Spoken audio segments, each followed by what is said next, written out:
بسم الله الرحمن الرحيم. يسعدنا ويشوفنا يكون معنا الكابتن محمد عماد ابن قرية الكعاب الجديدة مركز سنورز محافظة الفيوم، أحد أبطال العالم في لعبة الكيك بوكسينج بمحافظة الفيوم. كلمنا حضرتك عن حصولك على البطولات العالمية في الفترة السابقة وعن مشاركتك في البطولات العالمية في الفترة القادمة. أنا لعبت بطولتين. أنت مين الاحتراف؟ محمد أحمد كامل من الكعاب الجديدة مركز سنورز. لعبت اخر بطوله في العالم لعبتها في اسكندريه. كانت مواجهات صعبه مع فريق مين بقى؟ كان مع بطوله كيك بوكسن وبطوله MMA الاحتراف. كان في ذهول بقى من الحكام والاتحاد لما شافوك بالضربه القاضيه للفريق الروسي.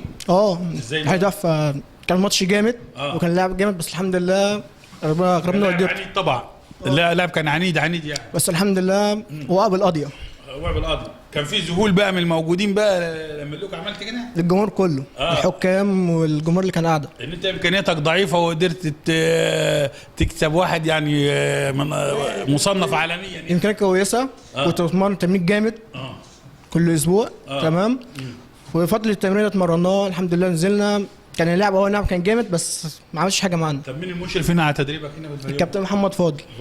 طب انت ناوي تشارك في بطولات عالميه الفتره الجايه؟ ان شاء الله بطوله دوليه. فين بقى البطوله الدوليه؟ في اسكندريه. وبطولات في الخارج. دي بيشارك بقى فيها ابطال عالم ولا بيشارك فيها من في حد من الاتحاد الاوروبي؟ بطوله دوليه. في من دول اوروبا كلها يعني. وطبعا انت بتستعد لهذه البطوله استعداد قوي يعني. جامد. ازاي بقى؟ بتمرن من الاستعداد، اتمرن مرتين في اليوم. من ساعتين لثلاث ساعات في اليوم، الصبح وليل.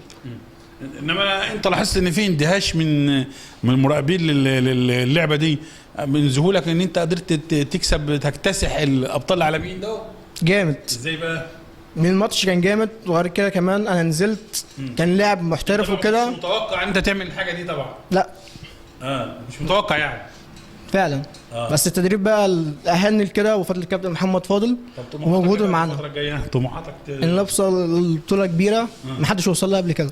بالتوفيق باذن الله.